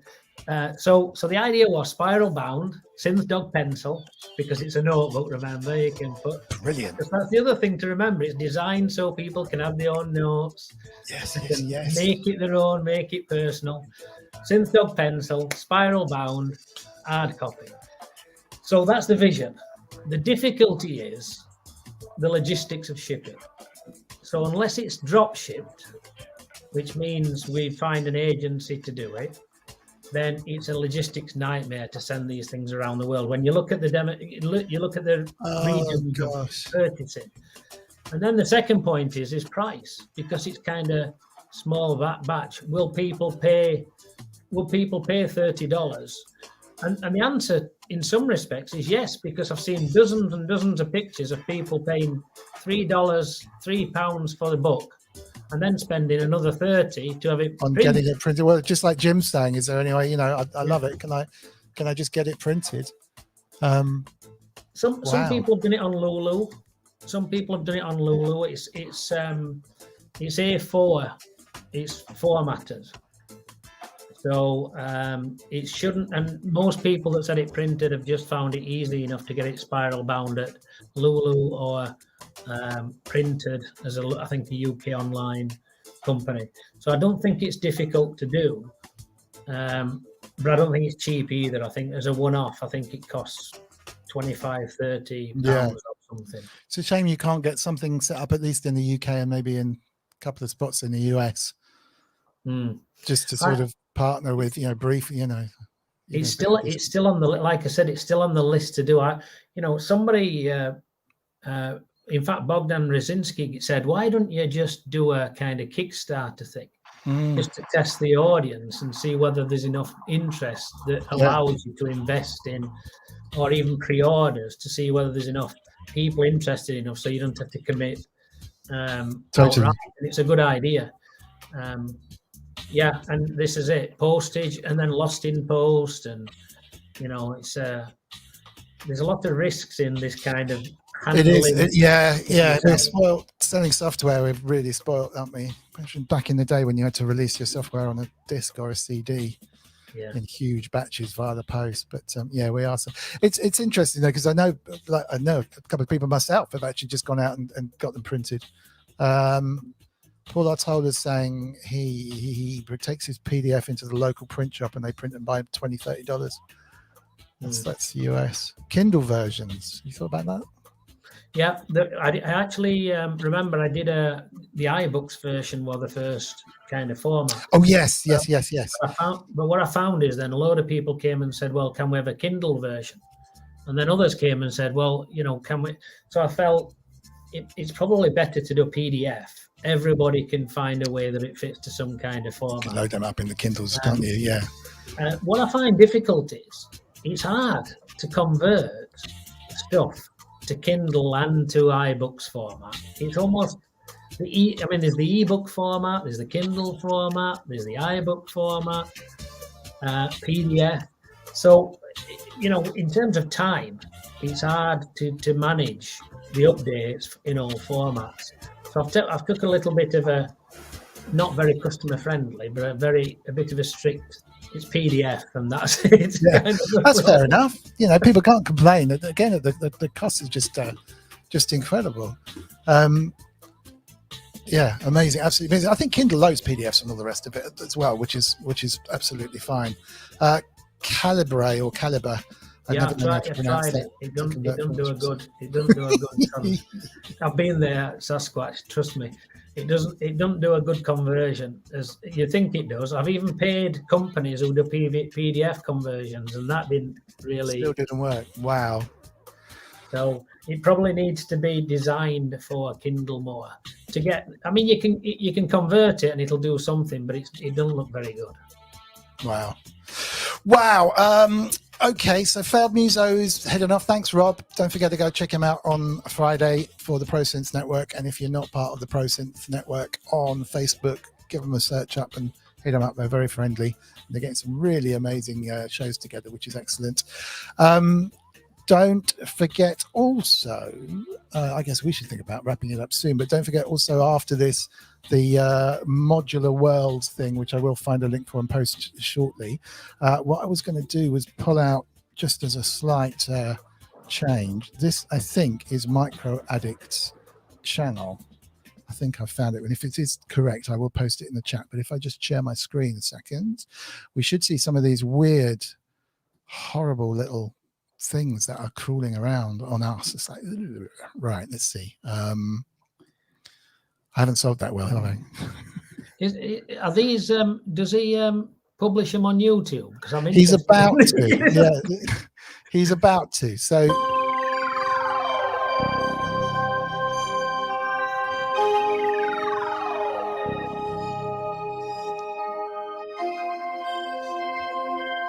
he's bought this microscope. Yeah, there you go. I think those live on a bit of moss. So what he told me was that he found a bit of dry moss outside, and these things, if it's dry, they just go into kind of suspended animation. And then if you dampen the moss and you let it get wet a little bit, then they just come back to life again. And they've done this with things that are kind of like thousands and thousands of years old. But these are, I can't remember what he called them, these weird things that live on a bit of moss. And it's a bit like a little baby one as well.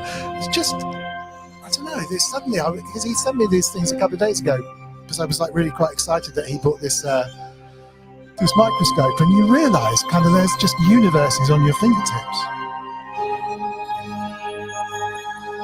And there is a synth link because this is his modular music in the background.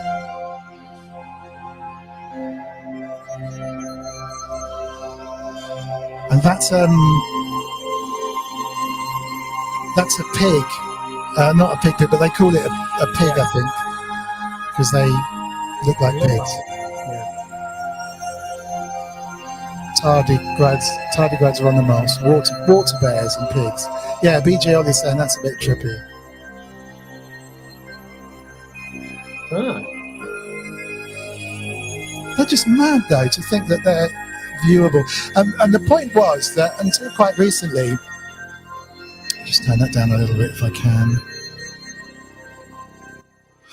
Until quite recently, to get to this level of microscopicness was really expensive, but there's some kind of copycat things being manufactured in the East, and you can buy an affordable, decent microscope that will allow you to see kind of the stuff on your end of your fingers and stuff now, which sounds like a potential new hobby. But imagine what's like on your pillow. Sorry. I'll have to get rid of the 3D printer to make space for it. Oh, what have you Next got? thing. I'm tempted by all of that stuff. But I post this link in the chat to everyone because this is a brand new channel. There's only 10 followers. I think it's a great idea. Oh, what the hell? Okay, I'm going to post it in the YouTube chat. So please, if you're watching on Facebook, I'll try and post it later, but pop over to the YouTube, please. Yeah, he's only got 10 followers. It's literally only gone live today. And that's quite fascinating. Look at that thing. Yeah, you've got to be careful what you look at. Well, yeah, because I'm kind of thinking that, in your hair, Yeah. on your pillow, apparently there's like dust mites everywhere. I mean, dust is mites kind of thing. So, yeah, a good one. I'm glad you found the links and everything. So I posted that in YouTube. Let me post it again across the other streaming places while I remember, and I'll also find the link to the modular madness. Okay, so that first link is to the what you've just seen, the weird bugs that live in the middle of nowhere. Let me just see if I can find a link to the modular world that should be coming on after us. Any jump in the chat if you've got any questions and stuff. This apart from people saying, stop, I can't afford a new hobby. And we will probably knock it on the head in a little while. Let me just check. Ray Malone is the man from the modular, and I think he sent me a link here. So I'll post that in here as well. So this is the modular world gig in an hour. Maybe just under an hour now. So I'm going to post that to chat. Anything else going on with people in the chat? We'll find out what's going on with Neil and Synthdawg in a second. Jump in while you can. Kent's talking about the ones in Trek. I guess this is not what we're talking about. So other than choosing the next thing, which seems like you're kind of getting close to having to make a decision, even if you haven't made a decision just yet. What about on the musical hobby side, in terms of synth that you're playing with, or music that you're making or playing? Any plans on that front?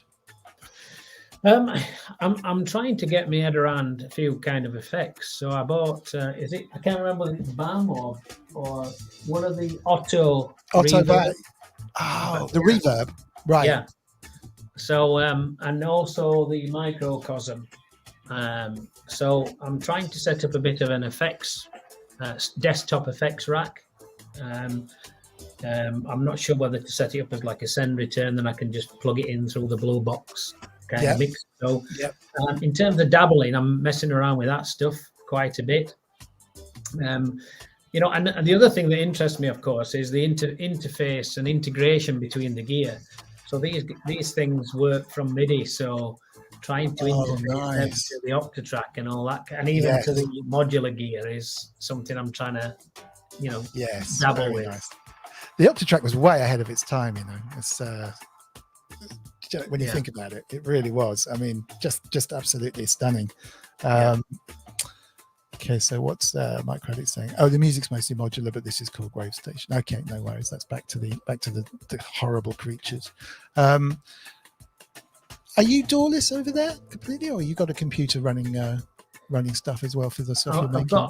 I've got a Mac running Logic, and Ableton and a load of plugins and all that kind of stuff.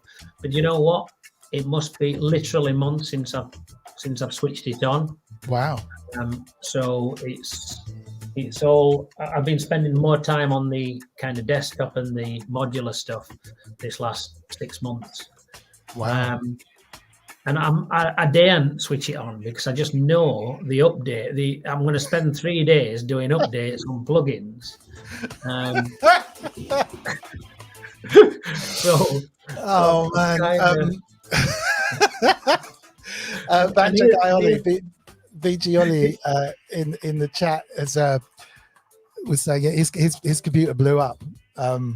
In fact, I think it blew up because they were having power cuts, and we get the same thing here. It drives me absolutely nuts. We're in the middle of the countryside, so you kind of expect the odd power cut. But what seems to happen is you get a power cut, and then some automatic switchover emergency thing happens, and it just goes chonk and surges a big kickback of electricity 3 or 4 seconds later, and the monitors just go boom, and everything kind of shakes. And then that probably fails because obviously, and so you get this bang, bang, bang about 3 times until whatever trip that says, the automated backup has failed, call out the engineers.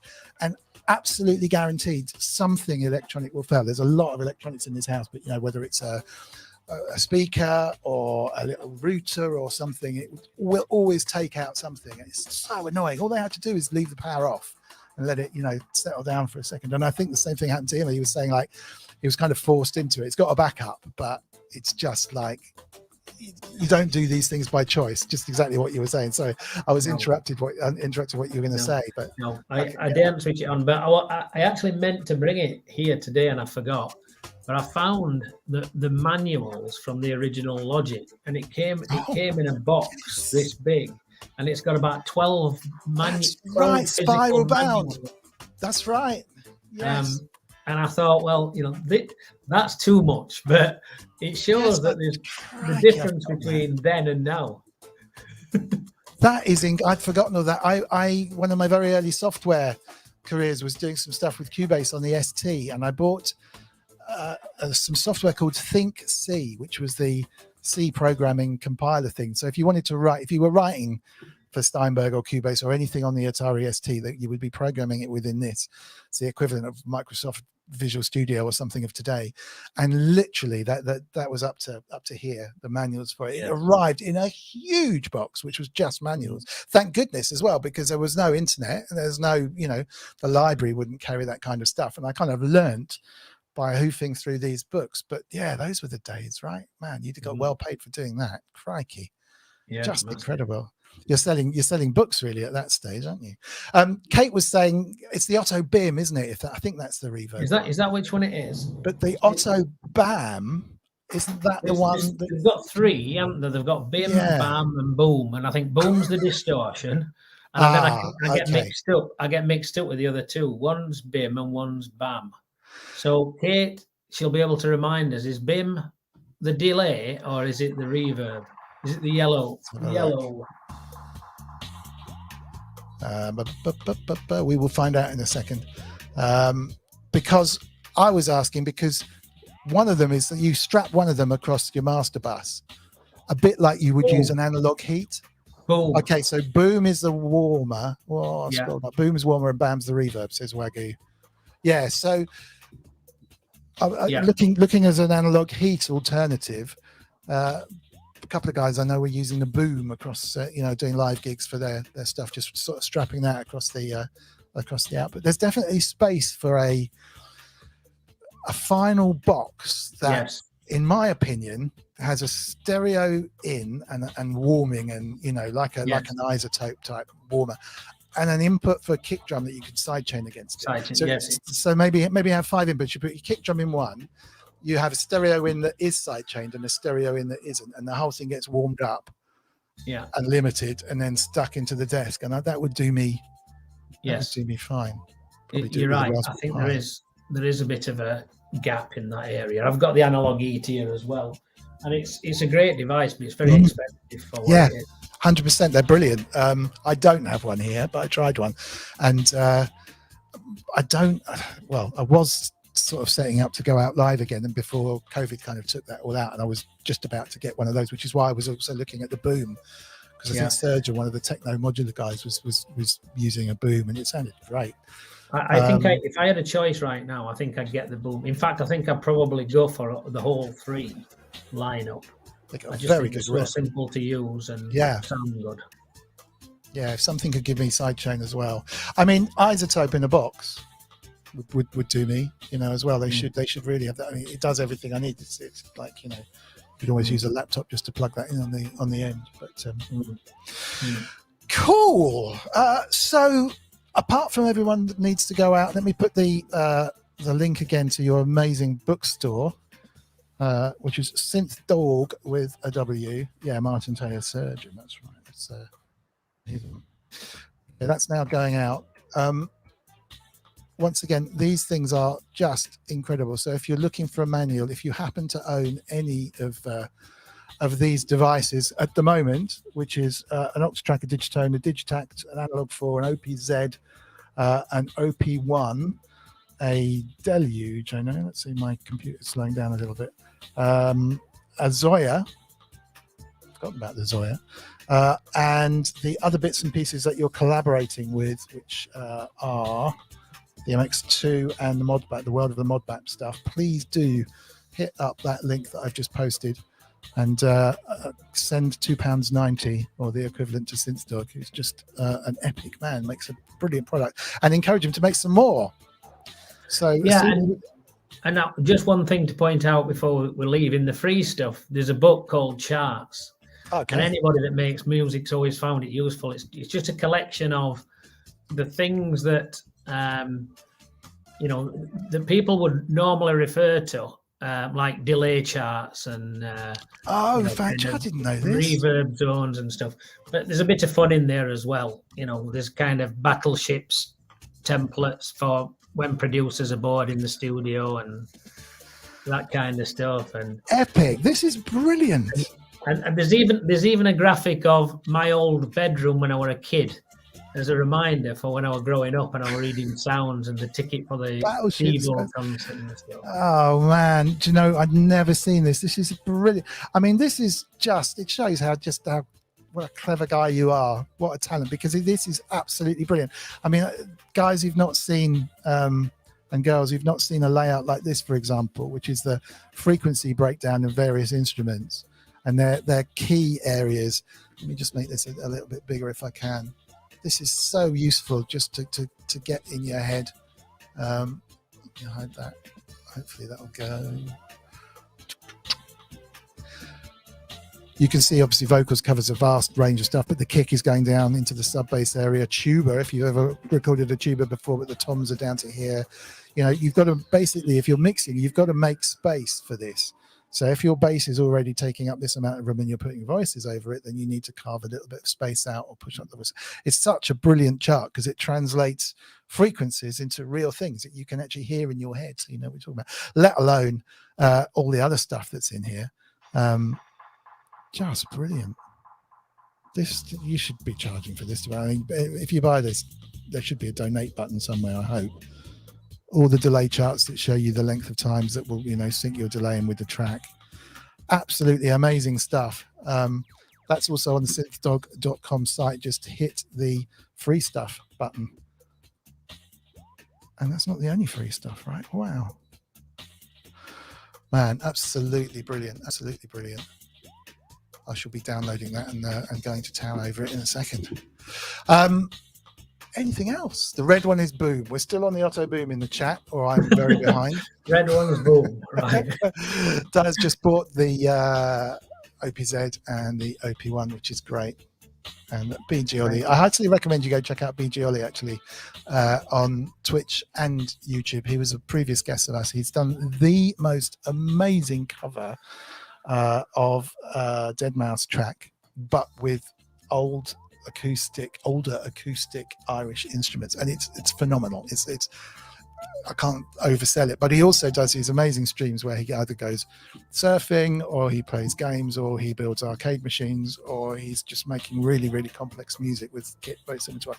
Amazing guy. So check him out. BG Ollie. The BG stands for banjo guy, but I think he's dropped that moniker to be just the BG bit.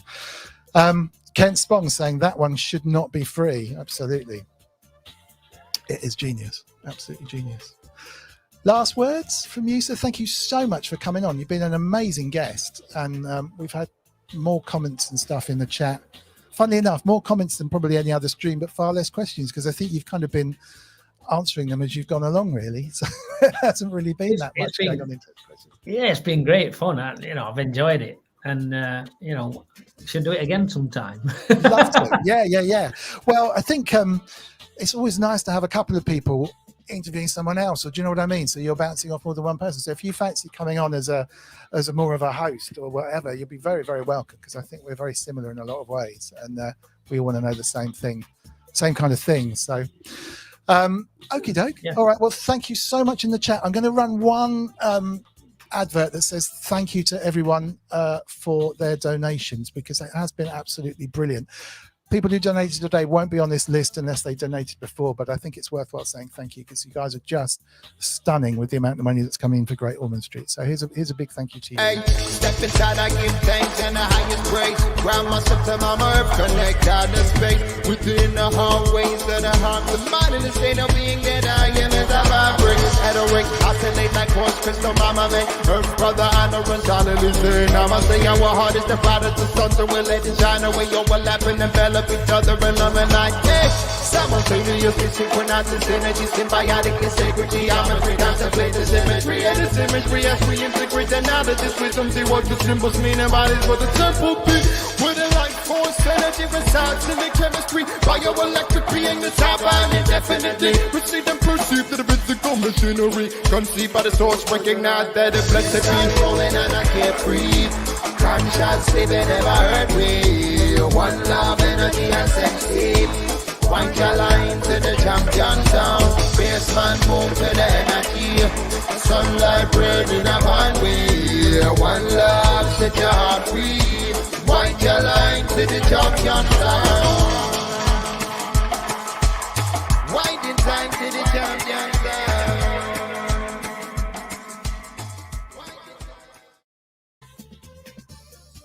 Thank you so much to Di Stanton in that, with another £5 coming in. You're so kind. Really very much appreciated. Thank you.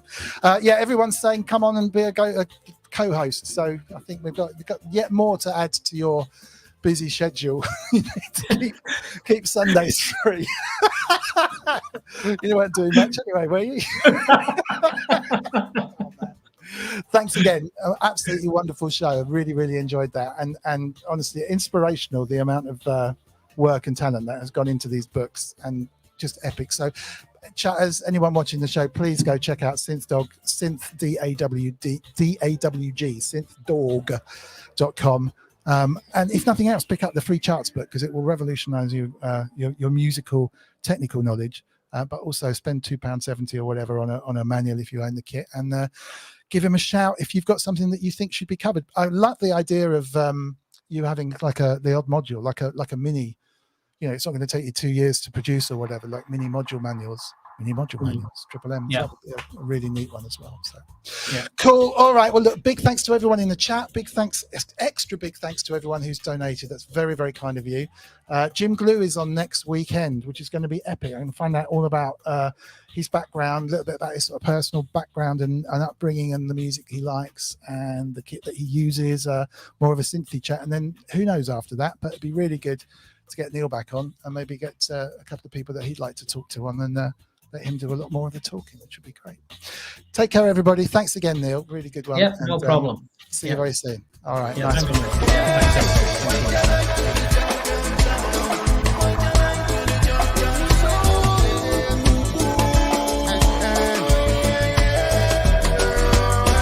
Urbanist connect so with the herb pipe. Link up the harmonize, bless the termite. But beyond obsolete blessings, a birthright. We live a life which a lot for me no side worldwide. Cosmic love energy, I go herbicide free, organically, me say worthwhile. Watch the way one of you change. Turquoise in terms of definitions, and some termites get sidechecked the eye. One side is defined by one side the other. I.e. I am an idea's man. I assign too much of the qualities of my guy. Who's we up talking like this two of me? One is a construct, one is a creativity. The supreme one, all encompassing information in and of itself, most definitely. Over the life infinitely, most life infinitely. Beyond the scripture, niceness can be. Blessed be. I continually, Mr. Pick up a being as the infinity.